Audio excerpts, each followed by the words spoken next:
don't know how to make good content.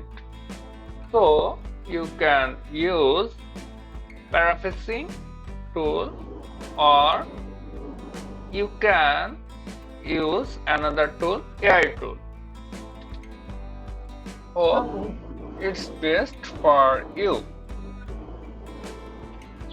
You need to analyze your competitors.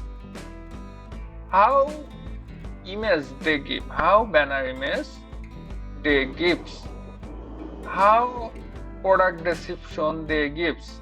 What I mean is, in regards with running those kind of ads, really, I have to make a post from that first, and then when I post it, that's what I'm going to run when I'm making the ads, correct?